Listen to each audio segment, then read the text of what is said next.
The Steelers took their first loss. A-Rod threw his 400th toss. The Chargers got shut out. Dez got COVID and said, I'm out. And Jester Jefferson is the next Randy Moss. Welcome to the Mishpo.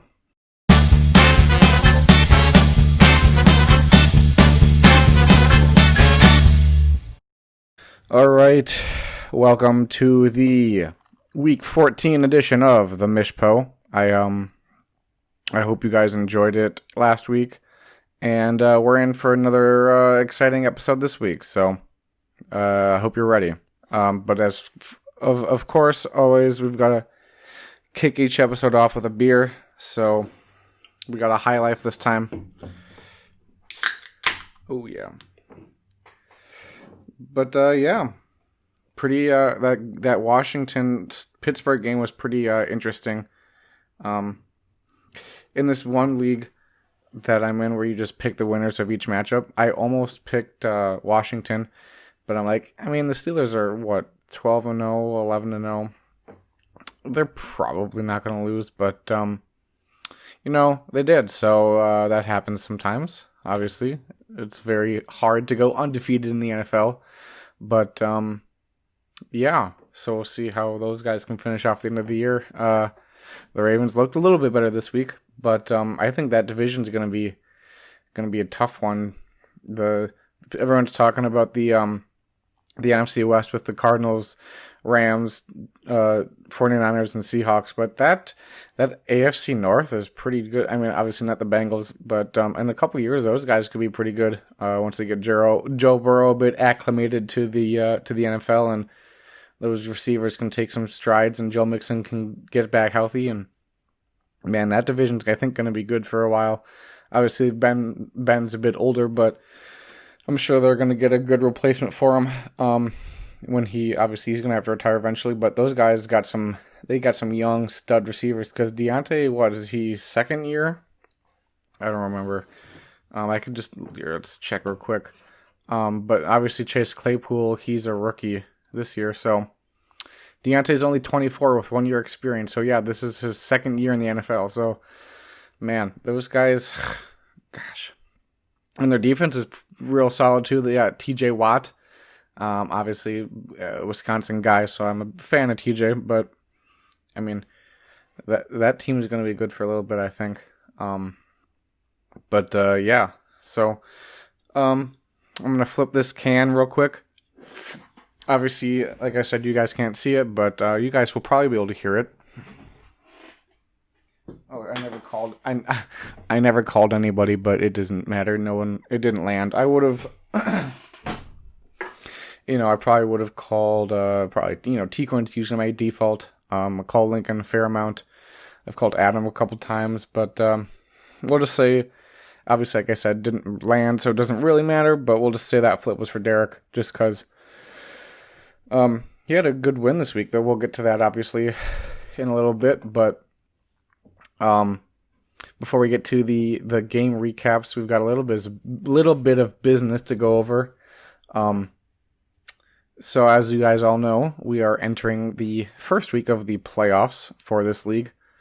And I thought it would be something fun to do to create a little bracket of sorts. So obviously you guys know that I have been picking each game each week. And actually I thought right after the second week or third week or so, I was like, it'd be fun if everybody picked the games and not just me, and we could compare to see how well, everyone did.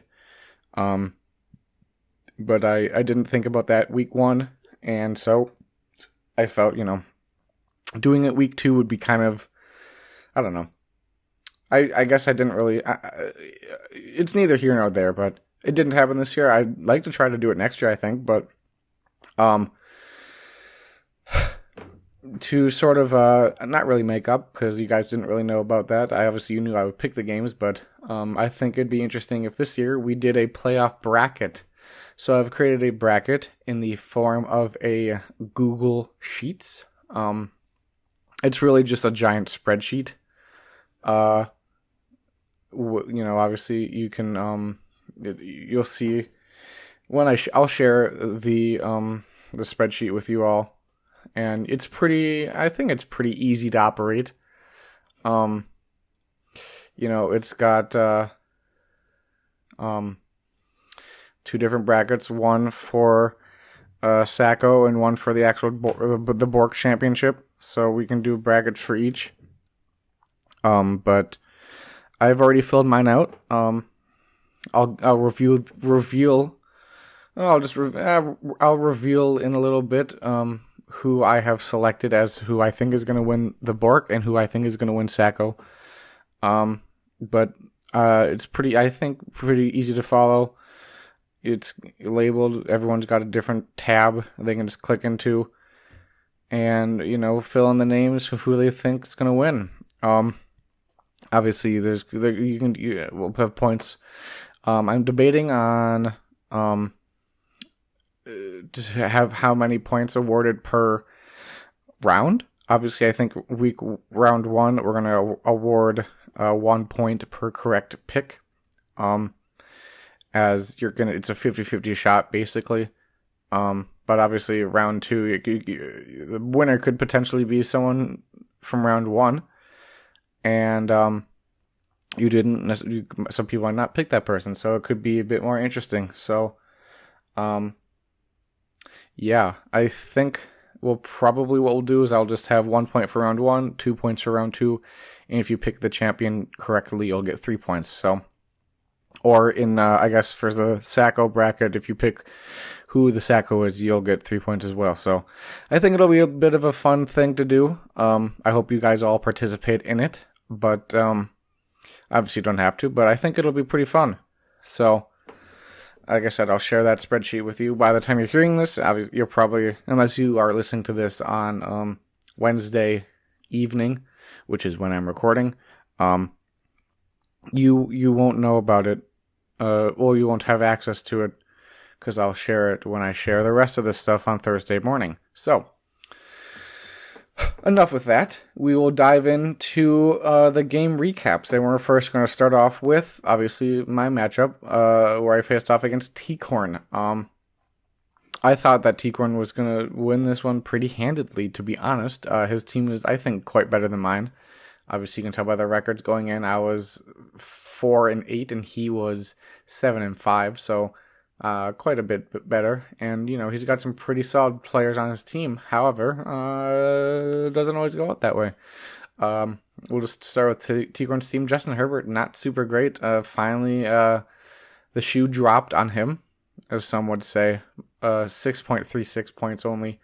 Chris Carson, however, got 20. Michael Thomas got 19.5. TJ Hawkinson, 15.4. And that's about it in terms of impressive performances. On my side of the ball, though, the Dolphins defense, 14 points. Deontay Johnson, 21.1. Robert Woods, 18.5. JT, Jonathan Taylor, 22.5. He's finally getting going. Darrell Henderson, 15.4. And Taysom Hill, not a terrible 20.58 points. Overall, I had defeated T-Corn 30.28 to 97.56. Moving on to the next matchup, which is Michael versus Colin.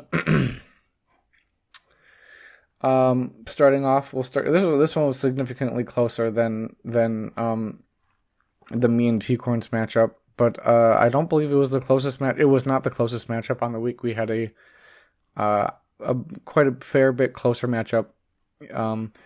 But we'll start with this. Zeke, 13.5. Not terrible, but he's, getting the ball rolling a little bit.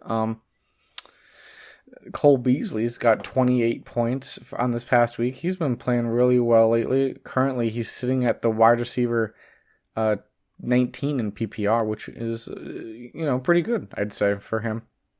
Travis Kelce, obviously a beast, 27.6. Jarvis Landry had 20.44. That's about it from Colin's side. Go over to Michael's side. You got 21.4 from Kirk Cousins. 27.1 from David Montgomery. Did quite well, scoring 2 touchdowns on the week. And then you got Cooper Kupp, 15.3, 21.7 from Jamison Crowder, 13.8 from Eric Ebron. Should have had a lot more points. Dropped a few too many balls, I'd say, for the Pittsburgh Steelers fans. He was 7 for 11 on a reception, so he dropped 4 of those balls. Antonio Gibson only had 1.4 points, left with a turf toe, doubtful this week. So we'll see if he can come back this season at all. And then the Packers defense, solid 10 points. Final score for this matchup, Michael 128.4 to Collins 125.78. So, like I said, very, very close matchup. Next matchup, also pretty close, not as close, and not as high scoring. We've got Caleb versus Sam. Dalvin Cook, 23.9, always solid. That guy is he's 32 carries on the week. Gets crazy. Man, it's like their entire offense is built around Dalvin Cook. But then also, I think that Kirk Cousins, he went out and tossed 3 touchdowns. Crazy stuff. Duke Johnson, not as good of a week as he had last week, 9.2 points from him. Quintus Cephas, 14.3, not too bad. And that's about where the Justin Tucker, 9 points, so not terrible for him, but I mean, not super great. The rest of the team, Derrick Henry on Sam's side of the ball, only 4.9 points. He got really bottled up by that Cleveland team, and I guess it kind of the game script also contributed to that, as Baker threw 4 touchdowns in the first half or something like that. That game ended up being quite close, difference of 6 points, but it was a lot of passing, I'd say, for the Titans game, or Titans on the second half there. I wasn't watching the game, but if I had to guess, yes, actually, I mean, it's kind of evident here with Corey Davis. He has 35.2, 11 receptions for 128 yards and a touchdown. Not too bad, not too bad. Allen Robinson had a bit of a decline from last week, only scoring 13.5. And yeah, so this one, like I said, a bit more lower scoring matchup. But the final score on this one was Sam defeating Caleb 112.84 to 104 flat. So next matchup, Fiala versus Macy. As I mentioned last week, this matchup was a key playoff matchup. If Macy won, she was in the playoffs, but if she were to lose, she would miss. So did she do it? Spoiler alert, she ended up losing, and she's currently out of the playoffs, but well, that happens to the best of us. But we'll look at the scores here, see how that happened. Matt Ryan, not too great, 11.92. Eckler in his second game back from injury, 10.8 points, so not terrible. Julio Jones, 15.4, not terrible, but you're always hoping for more.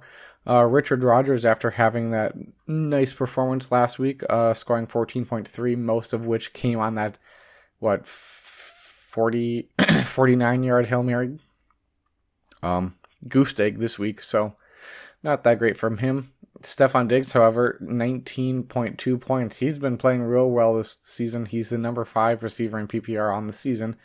And then Younghoe Koo got 12, and the Giants defense got 15. So not terrible performances from Macy, but obviously you're hoping for a bit better. Kyler Murray, though, on the other side of the ball, not too much better than Matt Ryan did, 15.42.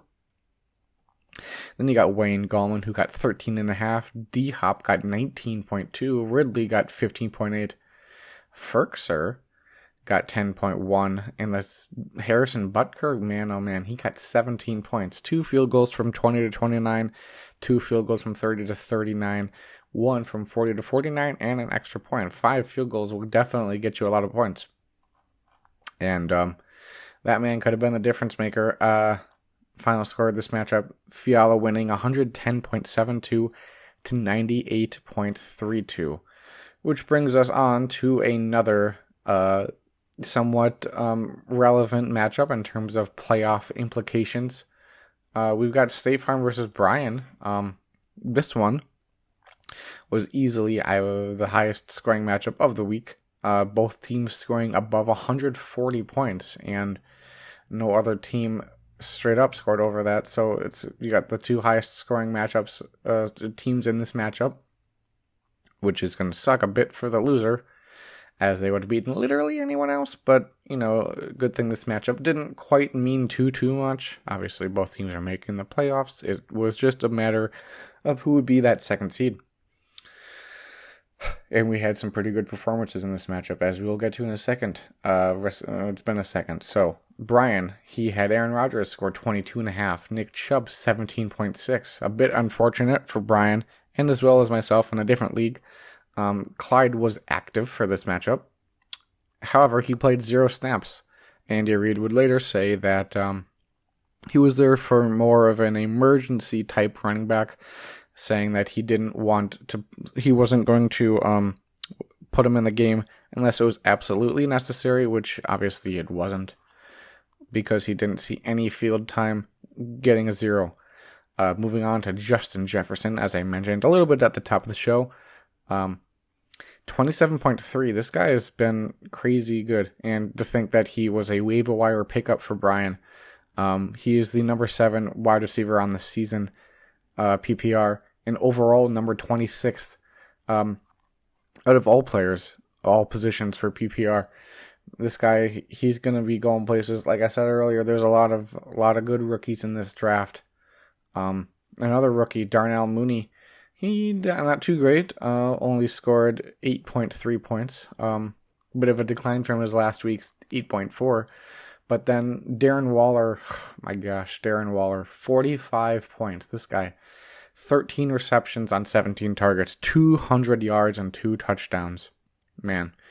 And, his defense didn't do super great. His kicker, Kai Fairbairn, 9 points. On the other side of the ball, however, a defense did perform. The Patriots defense, 31 points. Man, if this is like perfect situation for a defense, giving up 0 points. They had 2 interceptions, 3 sacks, and 2 defensive touchdowns. Could have been special teams as well. I believe they might have actually blocked a punt and returned it for a touchdown. I don't remember, but real good for him. Him as in State Farm, them, Patriots defense. Juju Smith-Schuster, 9.8. Mike Gesicki, 23.8. Doing good this past week. Devontae Adams continuing to perform at a very high level. 34.1. He caught Aaron Rodgers' 400th touchdown pass, and Rodgers got to keep that ball. James Jones threw away his 200th or 300th, one of his touchdown milestone records, into the stands.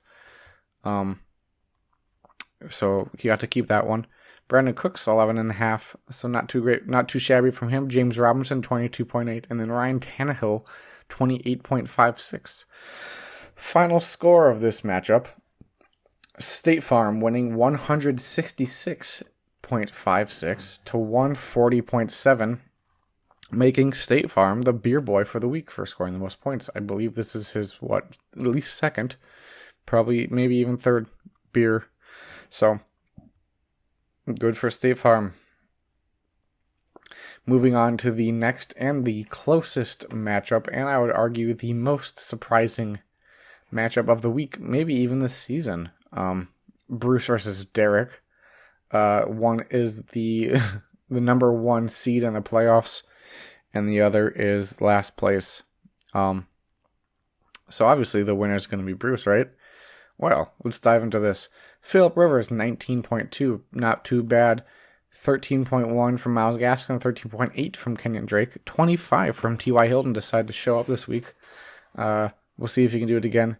But I did hear that Hilton is historically pretty good against the Houston Texans. So we'll see if in 2 weeks, I believe he plays them again. We'll see if he can perform as well then as he did this past week. Yeah, 2 weeks from now, week 15, he plays him. So we'll see how well he does then. Dallas Goedert had 11.6, and Amari Cooper had 16.3, so not too bad. On Bruce's side, Colts defense had 13. Marvin Jones, 25.6. He was, I think, top 5 receivers on the week. Tyreek Hill, only 14.8 points, 1 week removed from his 58-point bout. So, not as good as you hoped. And then Josh Allen, 28.1. This guy is pretty good. Final score for this matchup: Derek, 117.5 to Bruce's 117.2. So, what is that, like 3 yards difference? Crazy stuff. Which brings us on to our last matchup of the week, and a very pivotal matchup in terms of playoff implications. We've got Lincoln versus Adam. This one, I believe, is the lowest scoring matchup of the week, with both teams scoring under 100 points. So we're going to start on Adam's side of the ball here. Russell Wilson did not cook as well as you would have hoped against the New York Giants. Getting a loss, actually. Pretty big win for the Giants. They're putting themselves in first place of the NFC East. Russell finished up with 15.02, but then Aaron Jones, after that 70-yard touchdown run, had 23.8. Hollywood decided to actually play well for the second week in a row. I wish he would have done that when I had him on my team. He ended up with 14.9, so not terrible. And with Lamar Jackson, believe it or not. Robert Tonyan had 13.9. But the Titans defense had -1, so not too great from them. Other side of the ball, Lincoln had Jason Sanders get 14 points from him as his kicker. Jimmy Graham was with a 0. DK had 13. Adam Thielen, 21.5. Kamara, 17.7. And Patrick Mahomes, a bit of a down week, 19.32. So final score for this matchup was Lincoln winning 98.42 to 82.72. And after, we finished with the regular season, obviously there's still some more picks to be made in the playoffs. But my regular season picks record was 48 correct to 43 incorrect. So a little bit above average, which I think isn't too bad. Obviously, the win percentage is not that great in terms of, other things. But, I'd like to see you guys do better. I would kind of wish we would have done, the whole everyone picks every week all season long. But, I kind of dropped the ball on that. Next year we could do that, though, but maybe there can be some sort of prize with whoever is the most accurate. And in fact, for the brackets for the playoffs, I think there could be a prize involved with whoever's the most accurate bracket. It's not going to be obviously as intense or as exciting as like a March Madness bracket, for example. Obviously, significantly less teams. There was 68 teams in March Madness, and we've got 2 separate brackets, one with 6, one with 8 teams. So, obviously there's still going to be some people that do better than others, but yeah, we'll see how it happens. Yes, so that's that. All right, we are going to now move on to the power rankings. First up at number 14, despite his very good victory this past week, we've got Derek. Hey, nothing against you, but in terms of just like the standings in the actual, in this of the season, you are statistically the worst, tied for the worst record, but you do have the lowest amount of points of those teams, but just barely. So, I mean, not much more to say about that, I guess. This upcoming week in the consolation bracket, you go up against a, didn't make the playoffs, but still a decent team, right on the fringe. This team was that you're playing up against. So not going to be an easy matchup, I would say, for you, Derek, there. Number 13, we've got Michael. Followed the same logic here. The only other 4-9 team of the league is Michael here. So, I mean, you did just much like Derek. You beat a team this past week in Colin. So, not too bad. But I imagine this upcoming week you're going to have to perform well again because you're going up against a, dare I say, a strikingly similar opponent. Quite interesting, in fact. So that's Michael at 13. Moving on to number 12, I've got myself. And full disclaimer here, when I made these, I pretty much just kept them the same. Made a change if two teams were tied at like 6 and 7 record, for example, I would put the team that had the better points ahead of the other ones because, we're nearing the end here. You got a pretty good clear of who's who, and, points help make that decision. So, like I said, me at 12, I had a pretty solid win against T-Corn in the top of, I don't know, definitely didn't score more than State or Brian. But, other than those two, I scored the most points. I scored the third most amount of points this past week, so that's pretty nice. If only I could have consistently had that sort of performance over the rest or the course of this past season. Could be sitting in a very different place right now, but currently I'm sitting at 5-8. So not much more I can do about it right now, but just I just got to get a win over the next 3 weeks, and I'll be good. So. This upcoming week, I'm hoping I can get a dub. Very similarly matched opponent, I would say. So we'll see how well I can do. Moving on to number 11, Sam. Kind of interesting, I think. In my rankings, the bottom 4 teams are all coming off victories. So, as Sam beat Caleb this past week, pretty good matchup right there. He scored a decent amount of points, if I remember correctly. 112, so not terrible. More than, obviously, some other teams. We'll see if he can come out and score more points this upcoming week, because he could very well need them. So that's Sam at 11. Number 10, we've got Caleb. As I just mentioned, he suffered a loss to Sam this past week, all but thwarting his chance to make the playoffs. But he basically had no shot at making the playoffs. Obviously it was an option or possibility just based off mathematics. But it was, if you just think about it logically, it was never going to happen. But at least you're probably one of the higher seeds in the Sacco toilet bowl punishment thing. So Caleb at number 10, going up against a pretty decent opponent this upcoming week, compared to yourself. So we'll see what you can do.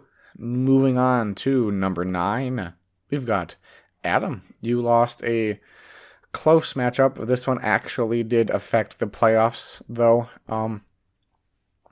You were right on the fringe, and should you have won, you might have made it. I still don't think you would have, but it definitely would have been closer. So this upcoming week, Adam, you are going up against a similarly matched opponent, I would say. So we'll see how well you can perform this upcoming week. Number 8, we've got Colin. You lost to Michael this past week. And it was fairly close. Obviously, 3 points is not that big of a difference, so pretty close loss there. But and like the same situation as Adam, should you have won, you could have made the playoffs. But you didn't. So this upcoming week, you do have a similar, extremely similar, strikingly similar opponent to the one you just had this past week. So we'll see how well you can perform in this upcoming matchup.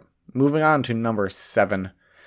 Macy, the last one out of the playoffs. Last week you were in the playoffs, this week you're out, but you're one of the favorites in the constellation bracket, which is the toilet bowl, so hopefully you won't be in the toilet bowl for long, Macy. But this upcoming week, you're going up against an opponent that did pretty well this past week.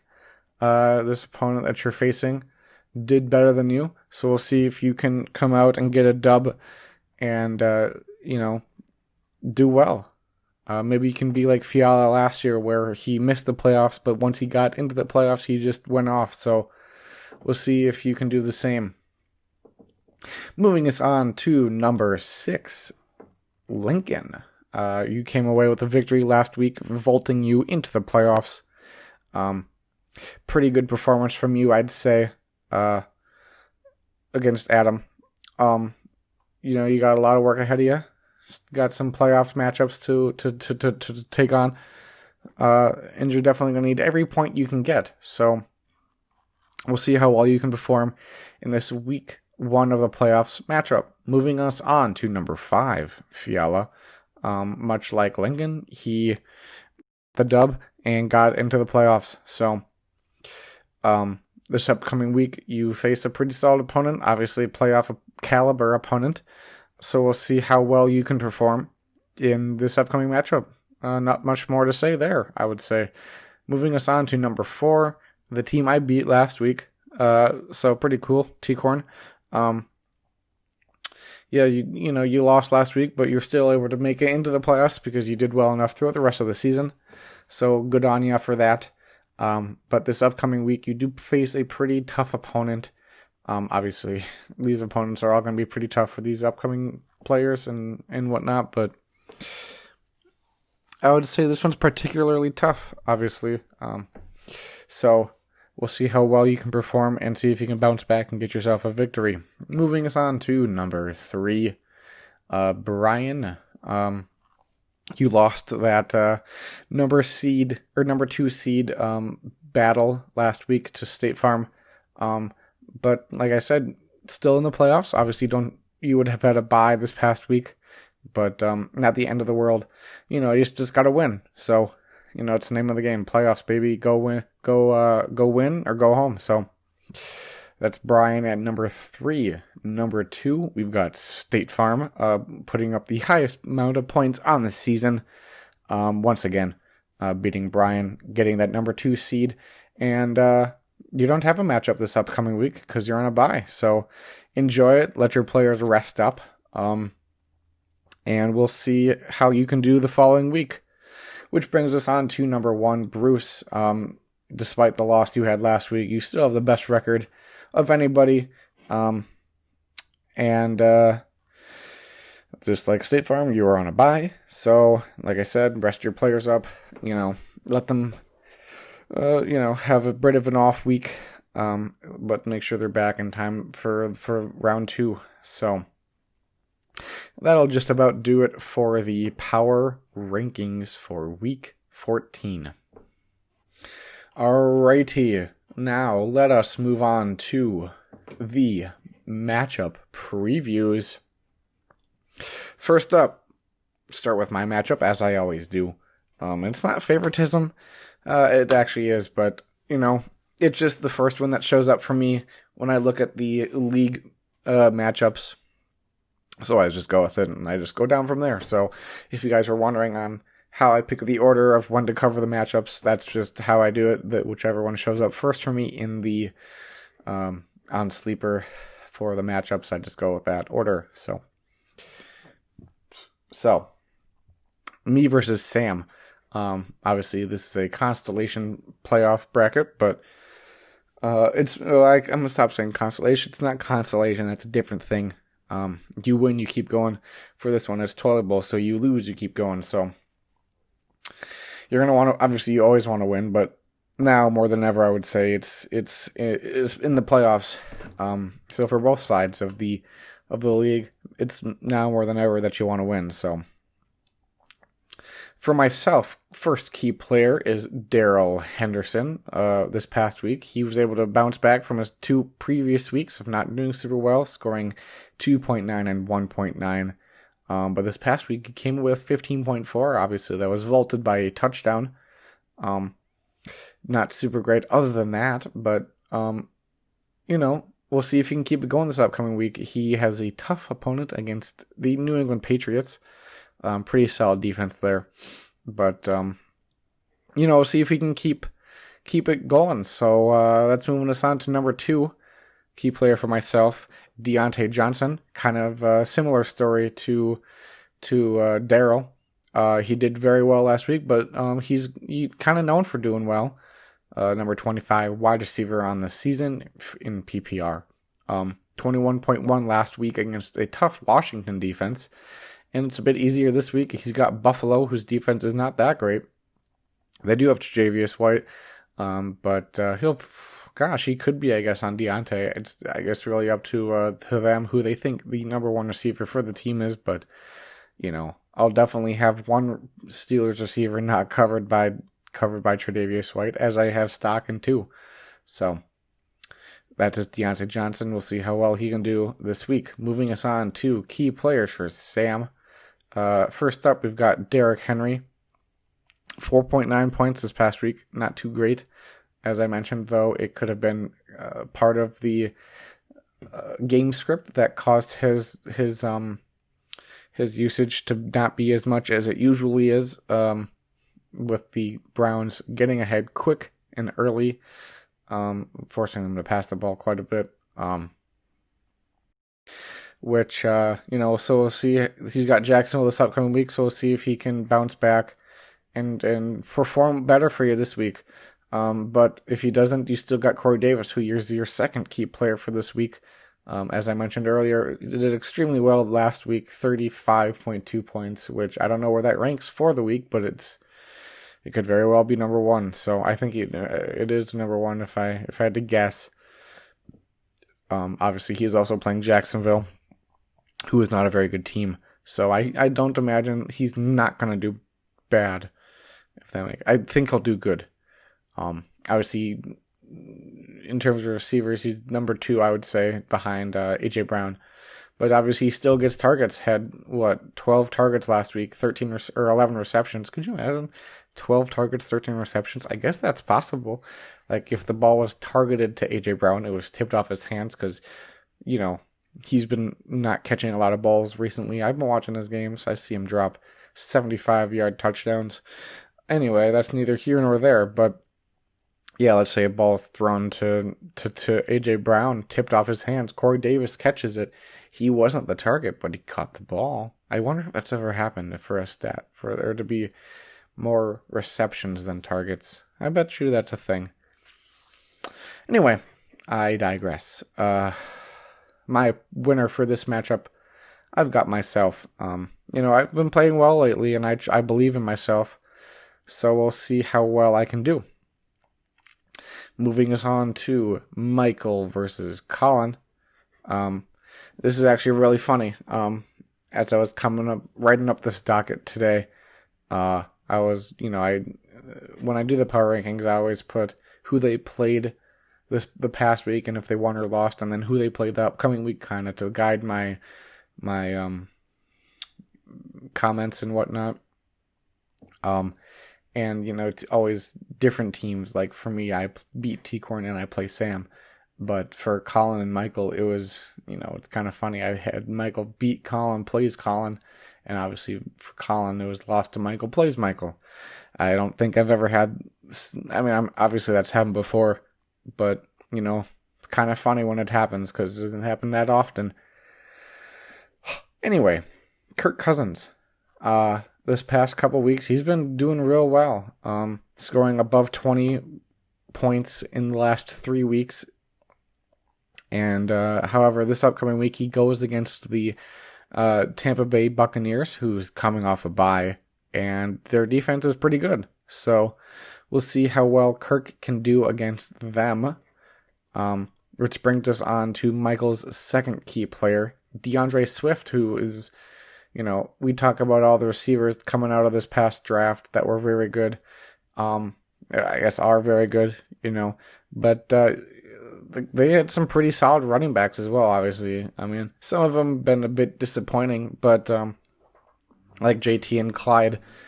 But, there's been some real studs in there, like James Washington, or no, not James Washington, James Robinson and Antonio Gibson.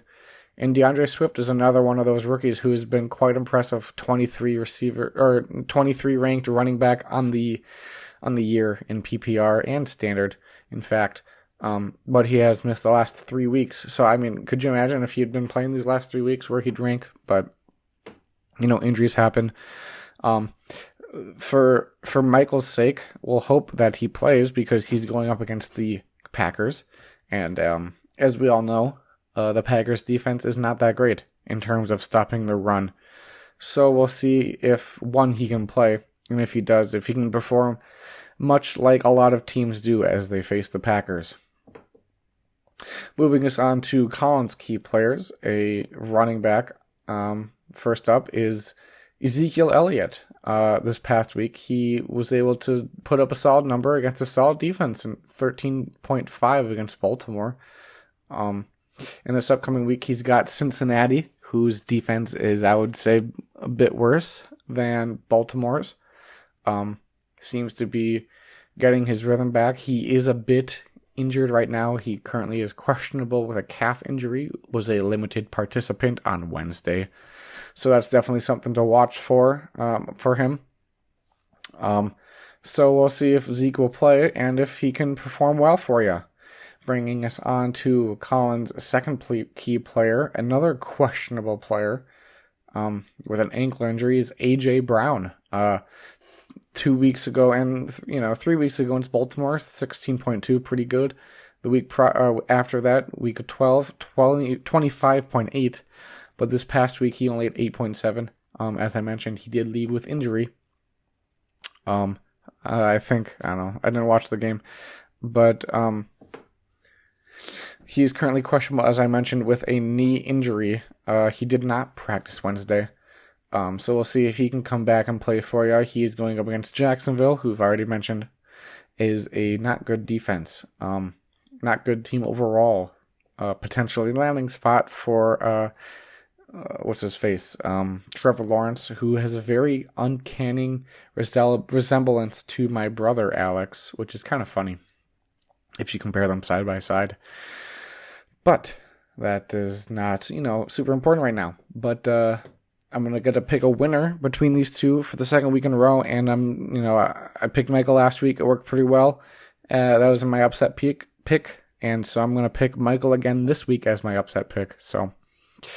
Michael against Colin. Next, we've got Caleb versus Adam.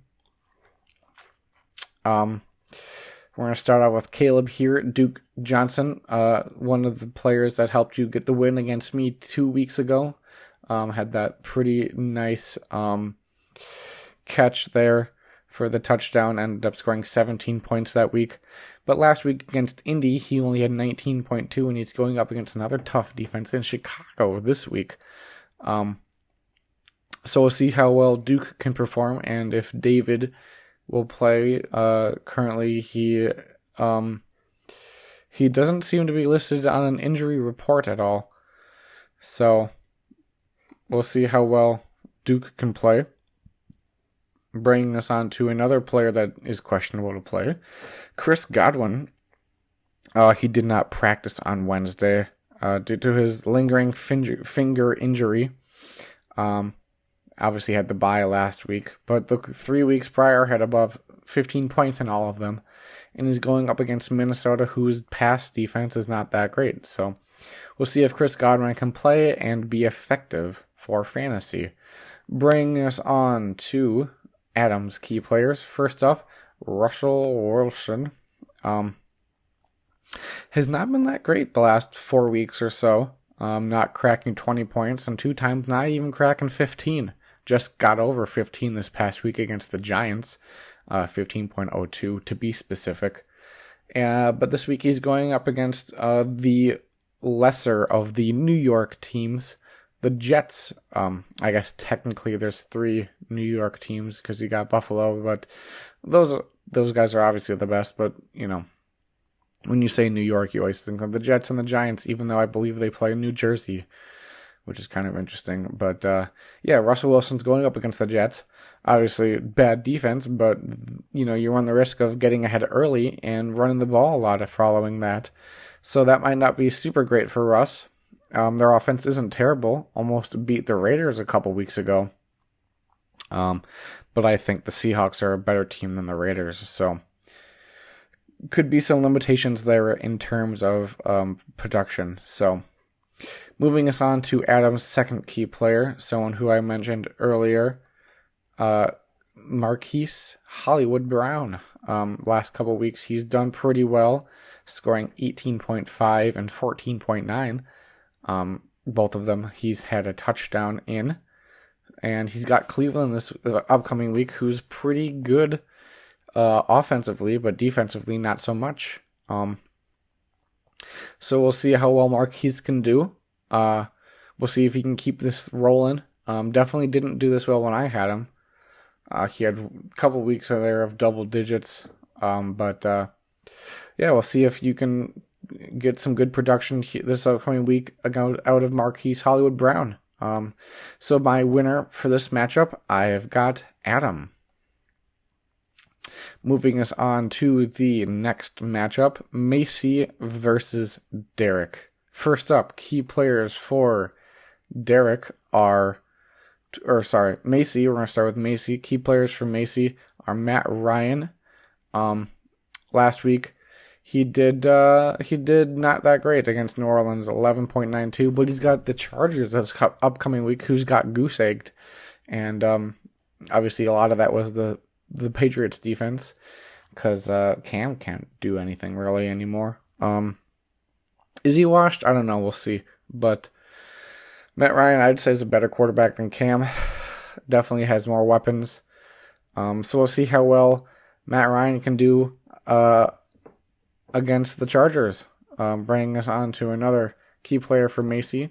We've got Raheem Mostert, who, since his return, has been a bit underwhelming, scoring 9.3 and 5.3 in the last 2 matchups. And to make matters worse, he's got a tough running defense in the Washington football team. That D-line's pretty... I'd say they're what's the word? Under... It's like the opposite of... Gosh. It's like, it doesn't... They're, and I'm gonna leave this all in. It's this, you gotta listen to the struggle. They're,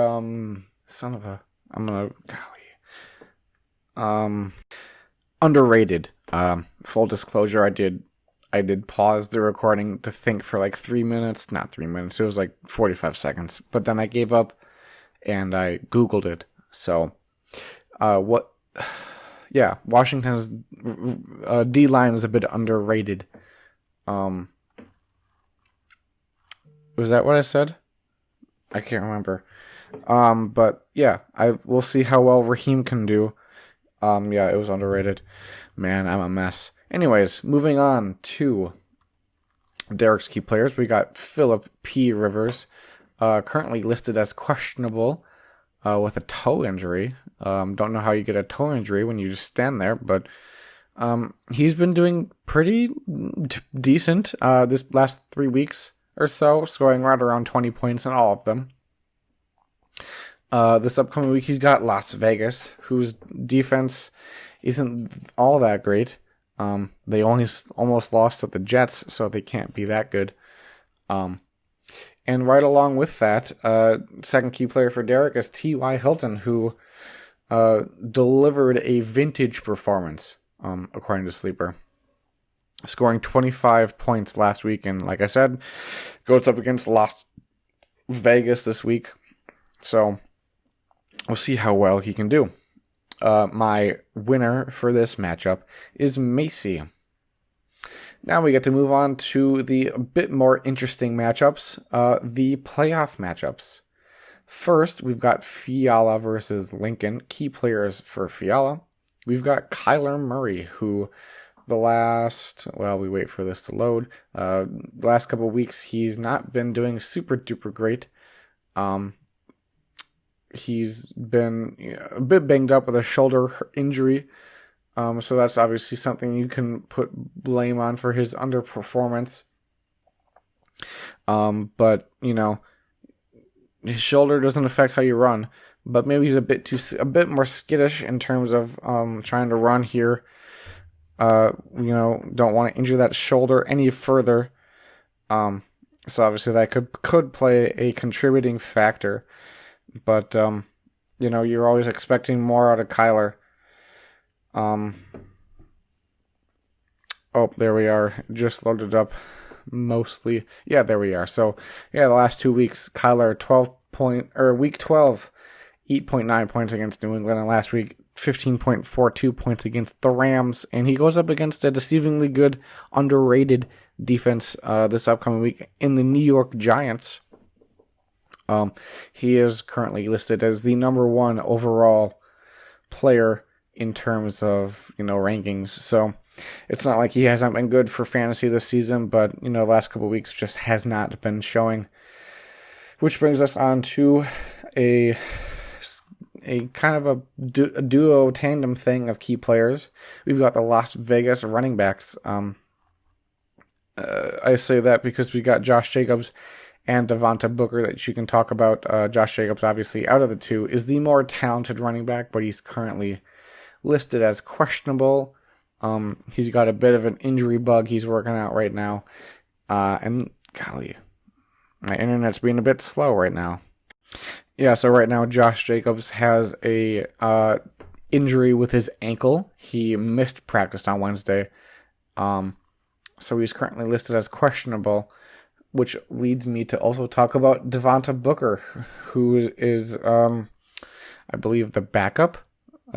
He's currently listed as number 2 on the depth charts behind Josh Jacobs. Last couple weeks, though, not super great. Obviously, didn't get the full workload because Jacobs was there. But, if he gets to start this week, it still might not be that great for him as he has to go up against Indianapolis, who's got a pretty solid defense. Which brings us on to Lincoln's key players. First up, Patrick Mahomes. Last week, you didn't get the numbers out of Patrick that you probably would have wanted. Got 19.32 points out of him against a bad Denver defense. And this week, he's going up against the Miami Dolphins defense, who's a bit better. So we'll see how well Patrick can do. Bringing us on to Lincoln's second key player, which in this case is also a duo.